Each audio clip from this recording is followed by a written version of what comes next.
CO2 that you want to get to zero, and that's going to be based on the number of people. Probably one of these numbers is going to have to get pretty near to zero. First, we've got population. Now, if we do a really great job on new vaccines, healthcare, reproductive health services, we could lower that by perhaps 10 or 15%. That's a myth. You don't have a choice. People act like you have a choice. The world at large, normalcy only returns when we've largely vaccinated the entire global population. I'm reclaiming my time. A vaccine that's highly effective that we get out to the world population. I understand that your organization is supporting 7 different vaccine research efforts right now. Thank you for doing that. Every time, thank you. Eventually, what we'll have to have is certificates of who's a recovered person, who's a vaccinated person, because you don't want people moving around the world. So eventually there will be sort of this digital immunity proof. Claiming my time.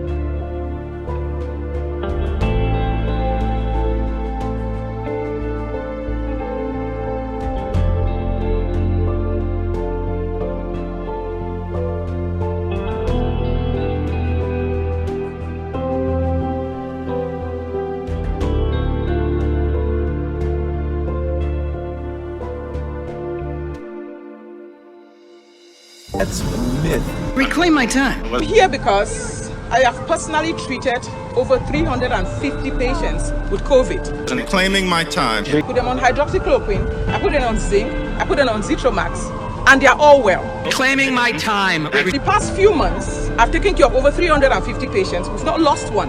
Will you restore my time because this witness isn't speaking over my time? Not a diabetic, not a somebody with high blood pressure, not somebody with asthma, not an old person. We've not lost one patient. It's my time and I control it. America, nobody needs to die. I'm starting to lose my temper. I treated a patient that had hiccups with hydroxychloroquine, and it proved that. Excuse me, this is my time. So if the NIH knows that treating the patient with hydroxychloroquine proves that hiccup is a symptom of COVID, then they definitely know that hydroxychloroquine works. Claim my time, sir. Gates Foundation funded birth control microchip implants. That's a myth. Let me put it very clearly. You have no constitutional right not to be vaccinated. If they decide you have to be vaccinated, we have to be vaccinated? Absolutely. And if you refuse to be vaccinated, the state has the power to literally take you to a doctor's office and plunge a needle into your arm. That's a myth. Where is that in the Constitution? Reclaiming my time. Peaceful protest. He dedicated his life to the city of St. Louis. Peaceful protesters. During those years, he's Protest. touched so many lives. Peaceful protest. He's a friend, mentor, co-worker, and guardian. Peaceful protest. His life was senselessly taken. Peaceful protest. An opportunist Peaceful protest. who had no regards for human life Peaceful protest. or the law. Peaceful protest. We need to come together as a community and do better. Peaceful protest. We need to teach our young people Peaceful protest. that life is very precious. Peaceful protest. We would like David's legacy to be remembered as a loving husband, Peaceful protesters. father, grandfather, brother, uncle, friend, colleague, and most importantly, a child of God. That's a myth. Peaceful protest. Peaceful protest. Peaceful protest. Peaceful protest. That's a myth. Reclaiming my time, sir. Joe Biden once again reveals his belief that all black people think the same, but says Latinas have diversity of thought. What you all know, but most people don't know, unlike the African American community, with notable exceptions, the Latino community is an incredibly diverse community with incredibly different attitudes about different things. The Citadel will require all cadets to take class on the Constitution. This is written by Tom Sakata from Breitbart News. The Citadel, a military academy in South Carolina, has announced that it will require all students to take a course on the United States Constitution. The decision comes in the aftermath of discussions by state lawmakers to enforce a decades-old law that requires public institutions to teach a course on the Constitution. That's awesome. Exactly what we need right now. Good on you. California releasing almost 18,000 inmates, including convicted murderer in virus prison break. This is by Penny Starr from Breitbart News. It's absolutely crazy. So instead of letting these people get, the common cold or the flu or whatever the hell this is, you're going to let murderers or rapists, burglars, violent criminals back onto the street. While going California. 1 in 5 mail-in ballots not counted in New York City primary. This is from the Epoch Times. This is Zachary Stieber. Wrote this. Approximately 20% of mail-in ballots sent in by voters in New York City were not counted according to new certified election results. Some 318,995 mail-in ballots were counted in the June 23rd Democratic presidential primary. The City Board of Elections said in the new certification, approximately 414,582 voters in New York City voted by absentee ballot in the primary. Robert Brim, the executive director of the state's Board of Elections, said in court last month that means more than 1 in 5 ballots were rejected for one reason or another. Wow. Over 84,000 New Yorkers did not have their voices heard in the June 23rd primary, many due to no fault of their own. Suraj Patel, a candidate for New York's 12th congressional district, said in a social media statement, "No surprise there. Report, Microsoft wants to buy TikTok's entire global network." This is by Alana Mastrangelo from Breitbart News. Microsoft is now reportedly seeking to buy all of TikTok's global business, including the video apps operations in India and Europe, the Financial Times reported on Thursday. Now, I don't know if this is a good or a bad thing, because, Microsoft's history with data, and we know Bill Gates, and I know he's not the CEO of Microsoft anymore, but it was his company, so definitely some implications here that some people should be aware of. We're going to go from, sending all of our data to China, and now we're going to go from sending all of our data to Microsoft. I'll leave you to determine if that's good or bad. I think it's better than China, sure, but it definitely has some implications that deserve looking into. LGBT Sports Site outs female athletes opposed to transgender competition. This is written by Penny Starr from Breitbart News. The website Outsports is outing female athletes who signed onto a letter asking the National Collegiate Athletic Association to protect women's rights by refusing to allow biological men who identify as women to compete in female college sports. Need I say more? It's not fair to have a biological male competing with biological women. It's not rocket science. Fed up Portland police chief makes big statement against violence. Enough is enough. This is by Jonathan Jones from the Western Journal. This Portland police chief Chuck Lavelle said he supports peaceful protests in his city, but in terms of violence, enough is enough. The death of George Floyd while in police custody in Minneapolis on May 25 sparked nationwide protests and riots, and ensuing unrest in Portland has lasted nearly 10 weeks.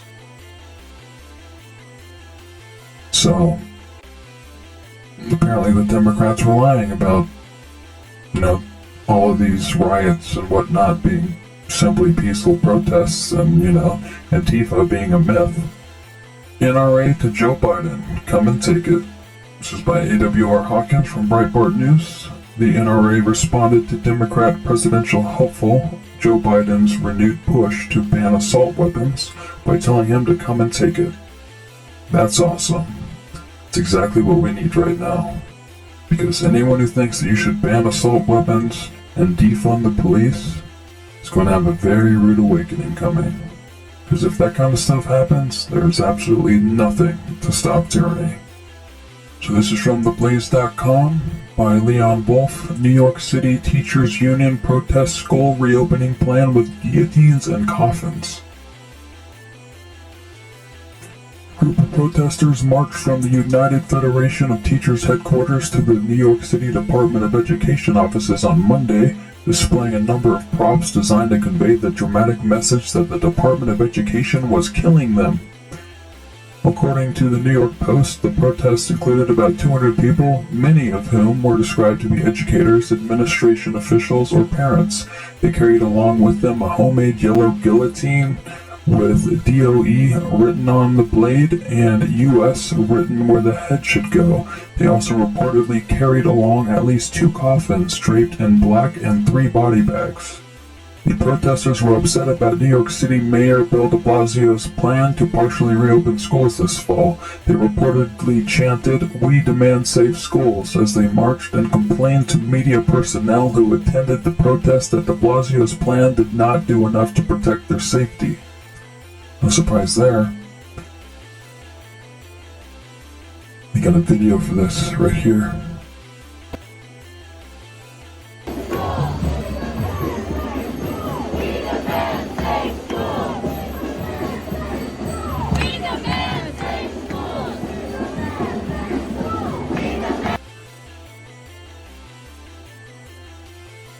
We're hearing a lot of stuff come out from supposed teachers basically saying they don't want to go back to school or go back to teaching. That they act like it's unsafe for them to teach, but the reality is they're more than happy to get paid to do nothing. These are killers. Rudy Giuliani calls Black Lives Matter terrorist group.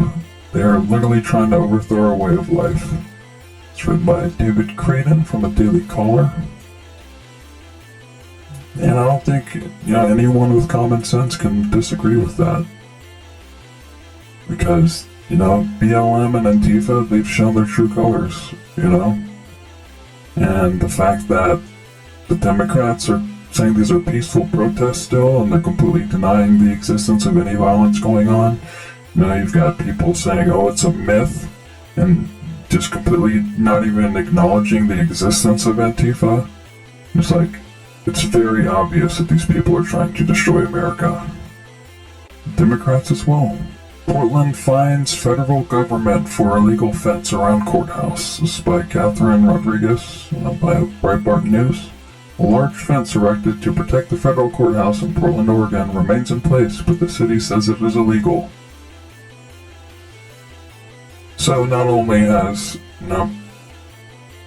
the mayor of Portland and the governor of Oregon done nothing about the violence and the fact that they were defacing and trying to light a federal courthouse on fire.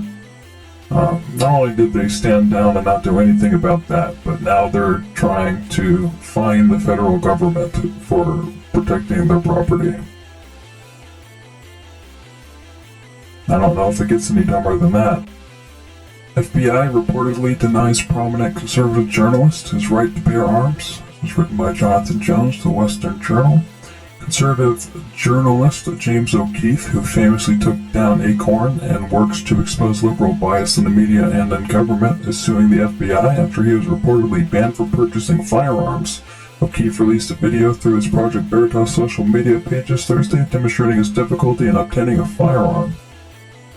And you can actually look into this. He went to multiple different gun shops, purchase a firearm, and every single one of them basically told him that he couldn't get one because the FBI background check listed that he had a felony conviction, and this guy has never been convicted of a felony. So it's a, witch hunt. It's the FBI working outside of the scope of their power and completely fabricating something and making it so this person, a citizen, cannot legally purchase arms even though he's done no wrong. Except for obviously, prodded the wrong giant. New York Attorney General calls for dissolution of NRA, removal of Wayne LaPierre.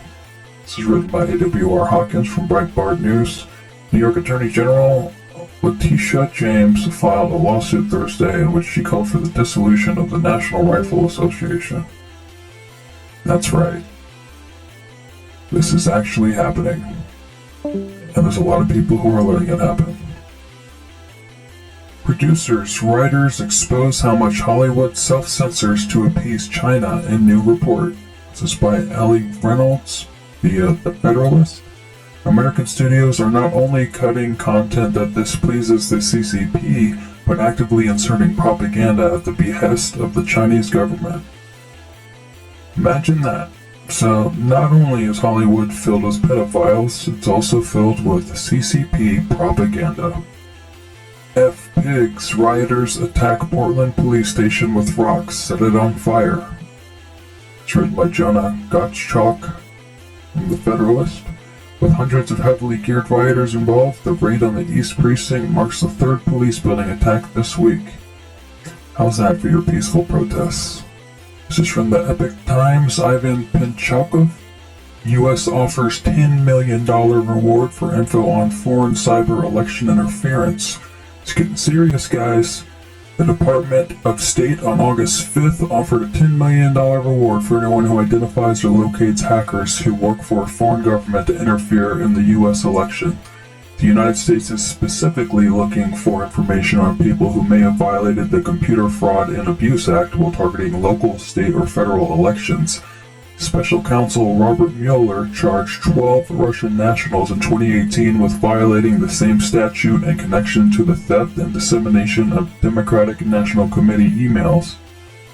Quote, the ability of persons as well as foreign powers to interfere in or undermine public confidence in the United States elections, including through the unauthorized accessing of election and campaign infrastructure, constitutes an unusual and extraordinary threat to the national security and foreign policy of the United States. End quote. The wanted notice states, referencing an executive order signed by President Donald Trump in September 2018. The U.S. intelligence community assessed in January 2017 that Russia interfered in the 2016 presidential election. The State Department issued the $10 million reward notice with less than 3 months left until the federal election on November 3rd. China, Russia, and Iran are actively working to undermine the election, the head of U.S. counterintelligence said on July 24th. The reward is managed by the Rewards for Justice program, which has dispersed more than $150 million to more than 100 people around the world who provided information to bring terrorists to justice and protect national security. On the same day, the State Department released a report on one of the pillars of Russia's ongoing election interference efforts. The report detailed Moscow's use of proxy websites to push disinformation and propaganda. Quote, the Kremlin invests massively in its propaganda channels. Its intelligence services and proxies conduct malicious cyber activity to support their disinformation efforts, and it leverages outlets that masquerade as news sites or research institutions to spread false and misleading narratives, end quote. U.S. Special Envoy for the Global Engagement Center, Leah Gabrielle, told reporters in a briefing about the report. In addition to promoting COVID-19 disinformation and pro-Russia content, Moscow uses the proxy websites to promote pro-Chinese CCP narratives, the report found. Quote, Beijing has also taken a page from Russia's playbook, leveraging conspiracy websites and proxy channels to push disinformation and propaganda with the goal of undermining democratic norms and institutions, end quote, Gabrielle said. Quote, the threat of both China's and Russia's disinformation is real and it's dangerous. Authoritarian governments seek to manipulate open and free information environments. And if you didn't think things could get more ridiculous, Nevada, Michigan declare racism a public health crisis. It's written by Hannah Blow from Breitbart News. The governors of both Nevada and Michigan declared racism a public health crisis this week, following a similar move taken by Wisconsin Governor Tony Evers over the summer. So racism is a public health crisis. You heard it here first. Michelle Obama says she has low-grade depression. It's written by Newsmax. Former First Lady Michelle Obama has a case of, quote, low-grade depression, unquote, because of the current state of affairs in the country. Speaking on the Michelle Obama podcast that was published Wednesday, she said the racial protests and how the Trump administration reacts to yada yada yada. I think we really know what's causing her depression. It's the Obamagate scandal and how all that information's coming out. how all of the nefarious things that Obama did during his administration are becoming unraveled as we speak, by the minute, by the day. How more than likely they're going to prison for a really long time or forever for treason. That's probably why they're feeling low-grade depression. Most Black Americans don't want less police presence in their communities, poll shows. This is written by Aaron Colin from theblaze.com. More than 80% of Black Americans either want the same level of police presence in their communities or an increased police presence, according to a recent Gallup poll. In fact, 20% of Black Americans feel their communities are under-policed and need more police presence, compared to only 17% of white Americans, while 61% of Black Americans favor maintaining the current level of police presence. At the same time, a higher percentage of Black Americans reported seeing police often or very often when compared to white, Hispanic, or Asian Americans. Most of the Black Americans who reported seeing police often in their neighborhoods also said they wanted the same level of police presence or an increase. The problem, if conclusions can be drawn from the results of this poll, is not that there is too much police presence and interaction in Black communities, but that the interactions that occur are viewed unfavorably by many African Americans. So basically, defunding the police is a bad idea. And it's literally just a political show that's happening right now. Breaking. Facebook deletes Trump post for first time in history. This is by the Associated Press via the Western Journal. Facebook has deleted a post by President Donald Trump for the first time, saying it violated its policy against spreading misinformation about the coronavirus. The post in question featured a link to a Fox News video in which Trump says children are virtually immune to the virus. Facebook said that yada yada yada. The reality that's going on here, Facebook is censoring Trump, Twitter is censoring Trump, Google is censoring Trump. It's all about an election. This is absolutely election manipulation. No, they don't censor any of the left-wing stuff, they're always censoring the right-wing stuff. And they're specifically going after the President of the United States. Let that sink in, that the President of the United States is being censored by corporations. Facebook threatens to blacklist Preacher U Facebook page. Tech giant Facebook has reportedly threatened to unpublish the page of Preacher U just 1 week after Twitter suspended the educational nonprofit's account. That's short for Preacher University, which is a nonprofit institution basically for educating people on police conduct and how we need police, and how we shouldn't defund the police, things of that nature. So, Mark Zuckerberg, of course, and I guess Twitter as well, at this point, is suspending them because they don't follow their narrative of, defund the police and Black Lives Matter and, socialist Marxism and destroying the Constitution of the United States and becoming a, technocratic dictatorship that they want so bad. This is written by Lucas Nolan from Breitbart News. But yeah, I mean, the censorship going on right now is so blatant, whether it's hydroxychloroquine or anything related to the election that's on the conservative side of things.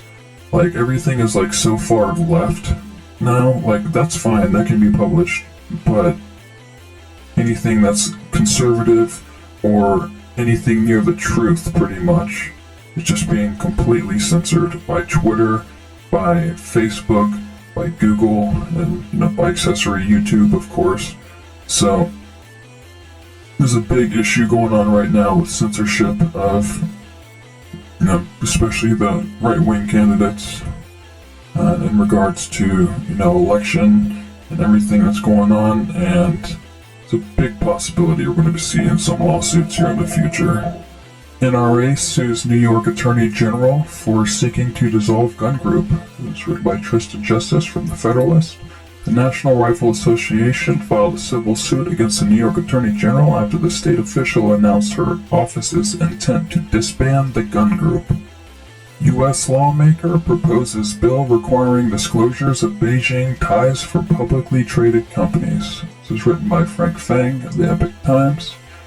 Rep. Andy Barr, Republican from Kentucky, has introduced a bill requiring companies listed on the U.S. stock exchanges to disclose if they have detailed ties to the Chinese Communist Party, CCP. This legislation would provide unprecedented transparency for American investors with respect to CCP investments in publicly traded companies, said Barr in an August 5 press release. Watch, things got hairy. Intense footage from Steven Crowder's latest Change My Mind taping. This is from Blaze TV staff at theblaze.com. Steven Crowder takes to the streets of Austin, where armed anti-police brutality protester Garrett Foster was recently shot and killed. When Steven tries to have a discussion about whether the shooting was justified, things get interesting. Let's check it out. Ah, Austin, Texas. Perfect place for an installment of Change My Mind. So we headed down to talk about how Antifa and Black Lives Matter are domestic terrorist organizations. And of course, Change My Mind is a time where, oh look, it's wholesome. Black Lives Matter.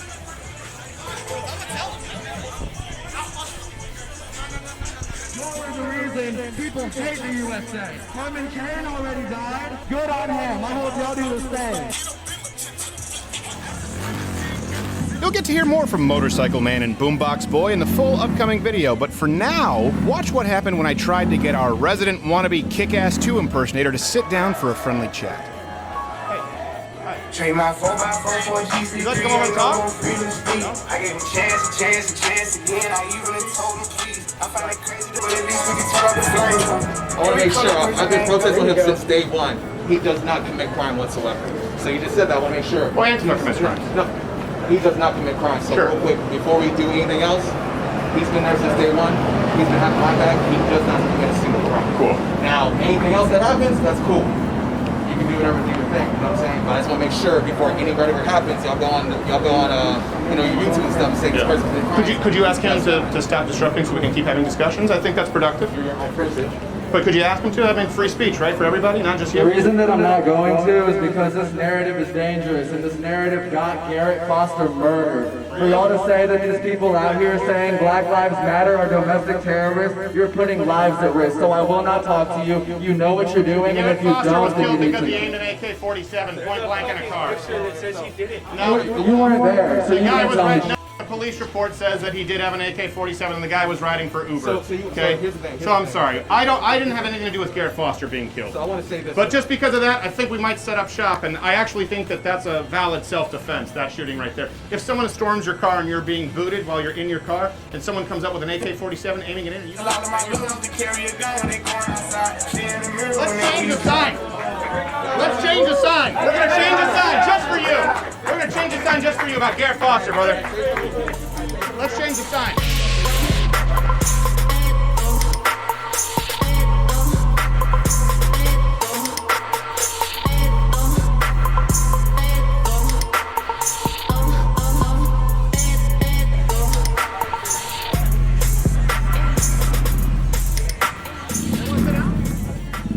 But even with our new sign, makeshift as it may be, no one wanted to sit down and talk. So, we decided to take a little field trip.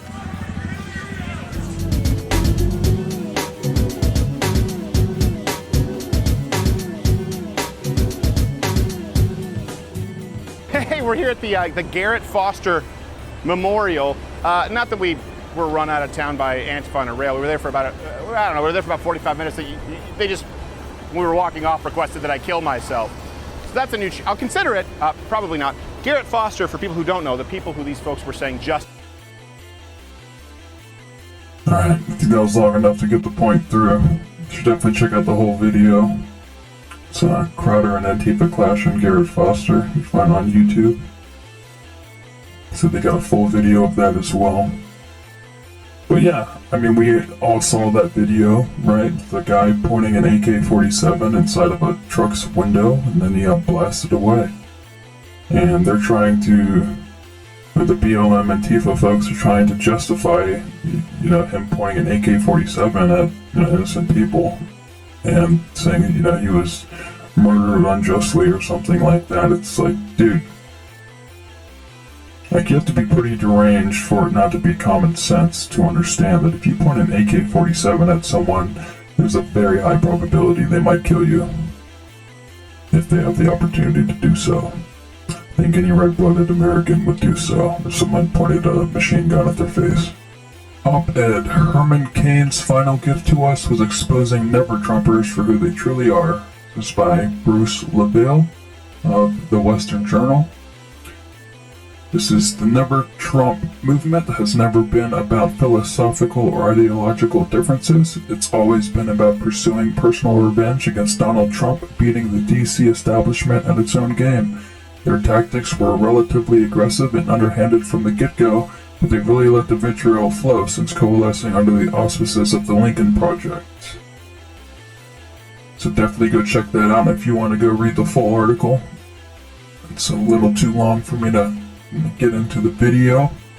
Trump signs executive order to reduce U.S. reliance on China for medicine. This is from Emil Akan from the Epoch Times. Washington. In response to supply disruptions caused by the pandemic, President Donald Trump signed an executive order August 6th in Clyde, Ohio, to ensure essential medicines, medical supplies, and equipment are made in the United States. Speaking at Whirlpool Corporation's manufacturing facility in Northwest Ohio, Trump said, "We'll end reliance on China just like we did with the washers and dryers." That's awesome. He said, "You're going to make America great again. We're going to keep America great." This is what he does. He slashes the pharmaceutical industry and makes it so they can't charge these exorbitant prices on their pharmaceuticals that most people can't afford or go broke affording just so they can get by, so they can survive. He cuts those prices, makes it so it's illegal for them to, mark up those prices and choose whatever they want, because that's what they've been doing for years or decades on decades. And beyond that, now he's getting rid of making, or having to buy all these pharmaceuticals and this medical equipment from outside the United States. So not only are drugs getting cheaper for people who need them, they're also going to be starting to be made in the United States instead of being imported. DHS, local officials abandoned feds in Portland. This is written by Charlotte Cuthbertson via the Epoch Times. This is a pretty long article. You can definitely check it out if you want to read the whole thing. I'm just going to stick to the main points here, which are despicable, if you ask me. So, however, Wolf said, until last week, federal law enforcement officers were abandoned due to the dangerous policies by local officials. Local and state officials refused to partner with his agents and even prohibited local law enforcement from arresting anyone who was attacking federal property, Wolf said. Officials did not allow local law enforcement to police the area immediately around the federal facilities, nor in the parks nearby, which violent opportunists use as a staging ground to prepare for their nightly assault on the courthouse and our officers, Wolf said. The Portland City Council issued a resolution on July 22 banning Portland Police Bureau members from cooperating with federal law enforcement. The city of Portland started fining the federal government a maximum of $500 every 15 minutes for maintaining a fence around the courthouse to create a blockade against rioters. As of yesterday, the government owes us $192,000 and counting, City Commissioner Chloe Udali said in a July 28 statement.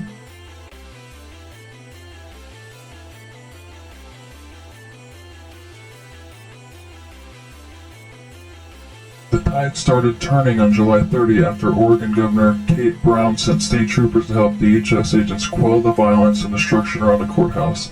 Since then, violent attacks at the courthouse have abated, but crowds have targeted other buildings and clashed repeatedly with Portland police officers. Wolf said the lack of state and local coordination with federal agents for so long was what allowed the situation to get out of control. It allowed these violent individuals to continue to attack a federal facility night after night with no repercussion, he said. So they became more emboldened night after night, and we started seeing some of the weapons that they used became more and more sophisticated. So loaded rifle magazines and Molotov cocktails found at a park in Portland, Oregon on July 26. Portland Police Department. Wolf said bricks, frozen water bottles, and canned food were used as projectiles to throw at law enforcement.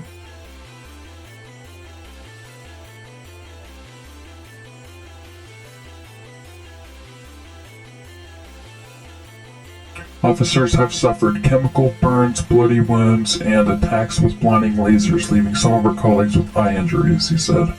Wolf said federal agents have suffered a total of 277 injuries from the violence.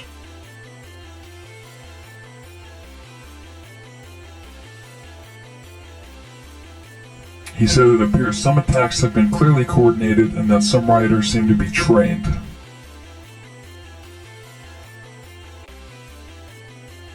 The FBI has opened more than 300 domestic terrorist investigations since May 28th, according to Aaron Neely Cox, U.S. Attorney for the Northern District of Texas and co-head of the Department of Justice Task Force on Violent Anti-Government Extremists.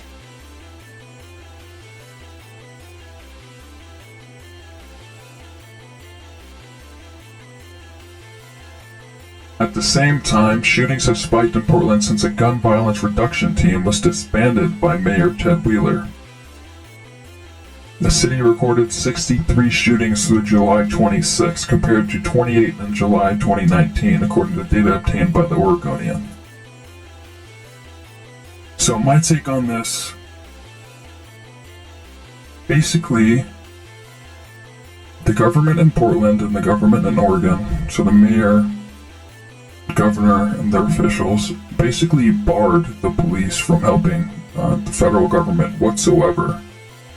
They stood down while these domestic terrorists were attacking a federal building, and when the federal agents came in and tried to protect the building, and they put up a blockade or a fence, Portland started fining the federal soldiers for being there, for protecting the federal building that Portland and the Oregon government refused to defend, meanwhile giving stand-down orders to their police, saying they can't help the federal government.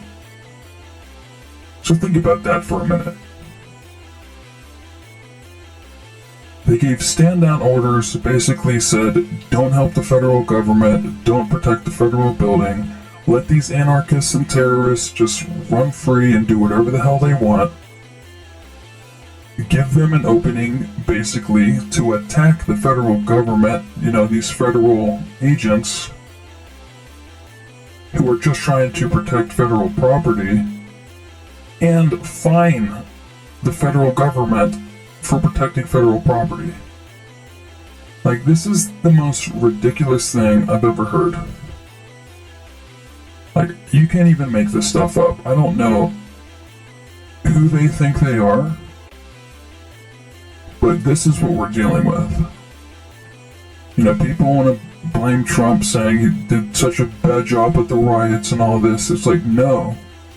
The people who are doing the bad jobs are these mayors and governors and representatives of these left-wing states and cities. It is the local politicians in those areas that are causing things like this or allowing them to happen. And this is like proof positive for you. So you've got these complicit, radical left-wing congressmen and women, and other politicians on the left were trying to blame Trump and be like, Antifa doesn't exist, and, these are peaceful protests and all this.